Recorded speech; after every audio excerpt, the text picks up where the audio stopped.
Hello friends, कैसे हो आप सब। आज हम चैप्टर शुरू कर रहे हैं पॉलिनोमियल के एमसीक्यू करेंगे। ठीक है, तो पहला एमसीक्यू हमारे सामने है कि one of the zeros of the quadratic polynomial this. ये पॉलिनोमियल दे रखा है, इसको मैंने ऐसे लिख लिया पी एक्स इक्वल टू के माइनस वन और इसका इंटू एक्स स्क्वायर प्लस के एक्स और प्लस वन। अच्छा, ये कह रहा है कि जो -3 है वो इसका क्या है, एक जीरोज है। तो कहने का मतलब ये है, अगर हम p-3 लेंगे तो वो इक्वल टू 0 हो जाएगा। तो जहाँ पर भी x है वहाँ हम क्या रख लेंगे, -3। तो ये हो जाएगा k-1 और -3² plus k into -3 plus 1 equal to 0। अब यहाँ से ये कितना हो गया, 9, और 9 से इसको मल्टीप्लाई भी कर देते हैं तो 9k-9 हो जाएगा। ये हो जाएगा -3k और ये +1 इक्वल टू 0। यहाँ से वो 9k और 3k माइनस करोगे तो कितना मिला, 6k हो जाएगा। और ये हमारा माइनस का 9 है और प्लस का 1 है तो माइनस का 8 मिलेगा। तो यहाँ से देखो 6k इक्वल टू 8 हो जाएगा, 8 इधर जाके तो k की वैल्यू कितनी आ जाएगी, 8/6। कैंसिल करोगे तो कितना आएगा, 4/3। यानी k की वैल्यू हमें क्या मिल जाएगी, 4/3। देख लेते हैं कौन सा ऑप्शन सही है। हमारा ए ऑप्शन सही होगा। देखो इस क्वेश्चन में क्या है कि हमें क्वाड्रेटिक पॉलिनोमियल बताना है कि जिसके जीरोज कितने होने चाहिए, -3 और 4। मतलब अल्फा प्लस बीटा अगर हम यहाँ से निकालेंगे तो हमें 1 मिलेगा। इन दोनों को अगर हम प्लस करेंगे तो क्या मिलेगा, प्लस का 1। अगर हम अल्फा इंटू बीटा करेंगे तो माइनस का 12 मिलेगा। तो अगर हम क्वाड्रेटिक इक्वेशन लिखें तो क्या होता है, x² minus alpha plus beta into X plus alpha into beta equal to 0। अब यहाँ से आप समझो, x² ऐसे लिख लिया, अल्फा प्लस बीटा है 1 तो -1x हो जाएगा, और अल्फा इंटू बीटा कितना है, -12 इक्वल टू 0। अच्छा, यहाँ से अब आप समझो कि यहाँ से कौन सी इक्वेशन हमें सही मिल रही है। तो आप ये कहोगे कि ये तो है नहीं, ये भी नहीं है और ये भी नहीं है तो ये भी नहीं है अगर हम डायरेक्ट देखें। लेकिन हमने क्या किया, पूरे को 2 से डिवाइड कर दिया, इसके पॉइंट 2, इसके पॉइंट 2 और इसके पॉइंट 2, और तो 0 के पॉइंट में ये करोगे तो कोई फर्क पड़ेगा नहीं। ये क्या आ जाएगा, अगर हम पॉलिनोमियल तो x²/2 -x/2 और -6 है। तो हमारा सही ऑप्शन क्या होगा, सी। तो जब भी क्वेश्चन आप करो तो इस बात से कंफ्यूज मत होना कि ये चारों ही ऑप्शन अलग अलग दे रखे हैं। आप मल्टीप्लाई या डिवाइड करके जरूर चेक कर लेना, बस साइन सेम होने चाहिए। देखो क्वेश्चन नंबर 3, जो जीरोज हैं क्वाड्रेटिक पॉलिनोमियल के वो ये दोनों दे रखे हैं। अच्छा, ये इक्वेशन दे रखी है, हमें ए और बी की वैल्यू बतानी है। तो अगर ये इसके जीरोज हैं, इसका मतलब पी एक्स हमने इसको ऐसे लिख लिया, x² plus a plus 1x plus B. और यहाँ से हम करेंगे तो अगर p2 रखेंगे तो भी 0 आएगा और p-3 रखेंगे तो भी 0 आएगा। ठीक है, क्योंकि ये दोनों क्या है, इसके जीरोज हैं। तो पहले हमने 2 पुट कर लिया, तो p2 पुट करेंगे तो क्या आएगा, 0। मतलब 2² plus a plus 1 into 2 plus b equal to 0। यहाँ से क्या आ गया, 4 प्लस ये आ जाएगा 2a plus 2 plus B equal to 0। तो यहाँ से क्या मिला, 2a प्लस बी और प्लस 6 इक्वल टू 0। ये इक्वेशन नंबर हमने 1 मान ली। अब हमें क्या लेना है, p-3 इक्वल टू 0। -3 रखेंगे तो भी 0 आएगा। तो यहाँ से हम वैल्यू पुट करेंगे तो क्या आ गया, -3² प्लस a प्लस 1 इंटू -3 और प्लस b इक्वल टू 0। तो यहाँ से समझो, अब ये तो हो गया 9 और ये -3a और -3 और प्लस b इक्वल टू 0। तो यहाँ से मिल गया हमें -3a और प्लस b और प्लस का 6 बचेगा यहाँ से, क्योंकि प्लस का 9 है और माइनस का 3 है। ये हो गई इक्वेशन नंबर 2। अब यहाँ से समझो, ये 2a है, ये माइनस का 3 है, ये b है, यहाँ पर भी b। तो हम क्या करेंगे, इक्वेशन को सब्ट्रैक्ट कर देंगे। तो हमने ऐसे लिख लिया 2a plus b plus 6 equal to 0। अब इसको हम माइनस करेंगे तो ये कितना हो गया, 3a प्लस b और प्लस 6 इक्वल टू 0। हमने सब्ट्रैक्ट किया तो साइन चेंज कर दिए। ठीक है। अच्छा, यहाँ से देखो ये माइनस का था सर, तो ये प्लस का हो जाएगा। अब ये minus B plus B cancel हो गए, 6 और 6 कैंसिल हो जाएंगे, ये प्लस का और ये माइनस का। यहाँ से क्या मिलेगा 5a = 0, तो a की वैल्यू कितनी आ गई 0। अच्छा अब आप यहाँ से देख लो a की वैल्यू 0 कहाँ पर है, केवल एक ही ऑप्शन है डी, इसमें a की वैल्यू 0 है। अगर मान लो बाई चांस दो ऑप्शन मिल जाए तो अब हमें b की वैल्यू भी निकालनी पड़ेगी। अब हमने जो a की वैल्यू है इक्वेशन 1 या 2 किसी में भी पुट कर दो, तो मैंने इसमें पुट कर ली, तो देखो यहाँ पे 0 पुट करोगे तो पूरा 0 हो गया, प्लस b और प्लस 6 = 0, तो b = 6 इधर जाएगा तो माइनस का 6 हो जाएगा। मतलब हमारा करेक्ट ऑप्शन कौन सा होगा, डी करेक्ट ऑप्शन होएगा। देखो क्वेश्चन में ये बोल रहा है कि कोई पॉलिनोमियल है उसके जीरोज ये होने चाहिए, तो ऐसी कितनी इक्वेशन आप लिख सकते हो। तो देखो अगर मैं इक्वेशन लिखूं तो एक से मतलब कितनी आप लिख सकते हो, तो हमारा डी ऑप्शन सही होगा। हम एक बार चेक कर लेते हैं। तो हमने ऐसे लिख लिया यहाँ पे अल्फा प्लस बीटा, मतलब सम ऑफ जीरोज कितना आ जाएगा 3 आ गया, और प्रोडक्ट ऑफ जीरोज कितना आ गया -10।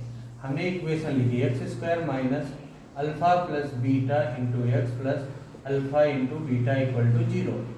अब यहाँ से आप समझो कि x² तो ऐसे ही हो गया माइनस, अब इसकी वैल्यू कितनी है 3, तो -3x, ये कितना है -10 = 0। अब एक इक्वेशन ये हो गई।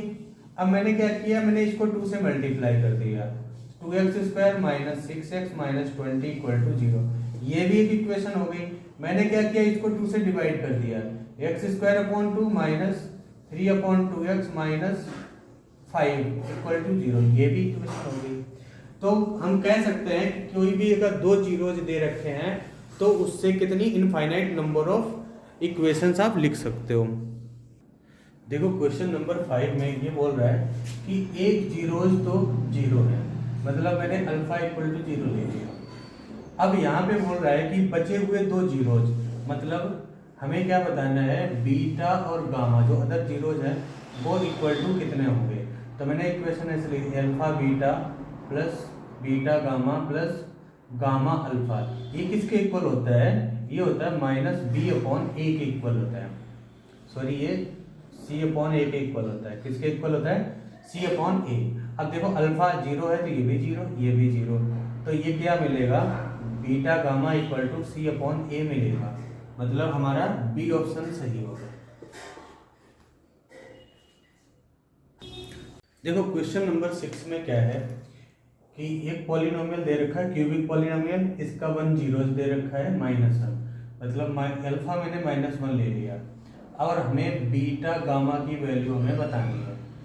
तो पहले हमने alpha into beta into gamma ले लिया, तो ये कितना होता है -d/a, a for first term, या हम कैपिटल वर्ड यूज कर लेते हैं कैपिटल लेटर, तो ये d/a। तो यहाँ से देखो इसकी वैल्यू हमने -1 पुट कर ली, ये हो गया बीटा गामा। यहाँ से देखो माइनस था और d की वैल्यू कितनी है c, और a की वैल्यू कितनी है 1, ये माइनस से माइनस कैंसिल हो जाएगा, तो ये आ जाएगा बीटा गामा = c। यहाँ पे देखो ऑप्शन में कहीं पर भी c नहीं है। अब हम क्या करेंगे कि हम p-1 = 0 ले सकते हैं, क्योंकि ये इसका जीरोज है। तो यहाँ पे जहाँ पर भी x है वहाँ हम क्या पुट करेंगे -1, तो -1 whole cube plus a × -1² plus b × -1 plus c = 0 हो जाएगा। यहाँ से समझो ये हो गया -1, ये प्लस a और ये -b प्लस c = 0। इस पूरे टर्म को हम इस साइड लेके जाएंगे तो a को c = कितना आ जाएगा, जो माइनस का है वो प्लस का हो जाएगा, प्लस वाला माइनस, तो माइनस का तो a हो गया और प्लस का b हो जाएगा और प्लस का ही 1 हो जाएगा। या आप इसको ऐसे भी लिख सकते हैं b - a + 1। अब हम ऑप्शन चेक कर लेते हैं कौन सा सही है, तो हमारा a ऑप्शन सही होगा b - a + 1। देखो क्वेश्चन नंबर 7 है हमारे सामने, इसमें ये बताना है कि ये पॉलिनोमियल दे रखा है और इनके जीरोज के बारे में बताना है कि दोनों पॉजिटिव होंगे दोनों नेगेटिव होंगे, या एक पॉजिटिव एक नेगेटिव होगा, और या दोनों इक्वल होंगे। तो इनकी कंडीशंस क्या होती हैं वो हम समझते हैं। इसकी तो कंडीशन मैं इसी में बता रहा हूँ, बाकी के आप जो है चैप्टर पूरा पढ़ोगे उसमें मिलेगा। अगर a is greater than 0, b is greater than 0 और c इज ग्रेटर देन 0, तीनों 0 से बड़े हैं, मतलब तीनों ही पॉजिटिव हैं। या दूसरी condition a is less than 0, b is less than 0 और c इज लेस देन 0। या तो तीनों पॉजिटिव हो या तीनों नेगेटिव हो। ऐसी कंडीशन में जो जीरोज आते हैं वो दोनों कैसे आते हैं, नेगेटिव आते हैं। दोनों कैसे बनेंगे, नेगेटिव, मतलब हमारा बी ऑप्शन सही होगा।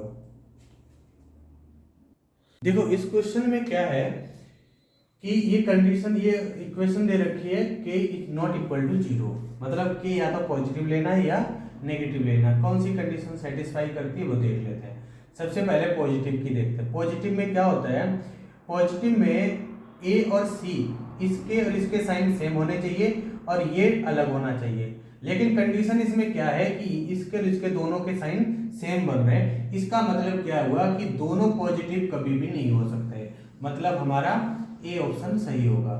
समझ आ गई होगी बात। ये बोल रहा है कि दोनों पॉजिटिव, और दोनों पॉजिटिव कब होते हैं, जब ए और सी इसके दोनों के सेम साइन हो और बी का डिफरेंट हो, ये अलग हो और इन दोनों के सेम हो। ऐसी कंडीशन में जो दोनों ही पॉजिटिव होते हैं, इसमें क्या होता है, बोथ आर पॉजिटिव। तो इसका मतलब क्या है कि यहाँ पे तो दोनों के साइन सेम बन रहे हैं, ए और सी के, सॉरी बी और सी के सेम साइन बन रहे हैं, तो इसका मतलब दोनों पॉजिटिव नहीं होंगे, दोनों जीरो जिसके पॉजिटिव नहीं होंगे। देखो यहाँ पे बोल रहा है कि जो जीरोज हैं वो दोनों कैसे हैं, इक्वल हैं। और इक्वल कब होते हैं, जब B square minus 4ac equal to 0 हो। इस कंडीशन में क्या होगा, ए और सी के सेम साइन होने चाहिए। कैसे होने चाहिए, सेम साइन होने चाहिए। किसके, ए और सी के, मतलब हमारा सी ऑप्शन सही होगा। देखो हमारे सामने 4 ग्राफ हैं, इसमें से ये बोल रहा है कि क्वाड्रेटिक पॉलिनोमियल कौन सा नहीं है, नॉट द। तो जिसमें भी पैराबोला बन रहा है, पैराबोला इस तरह से बनता है यू की शेप में, उल्टा होगा या सीधा होगा। तो ऐसी कंडीशन में ये तीनों कैसे हैं, ये क्वाड्रेटिक पॉलिनोमियल के ग्राफ है, बट ये नहीं है, मतलब हमारा डी ऑप्शन सही होगा।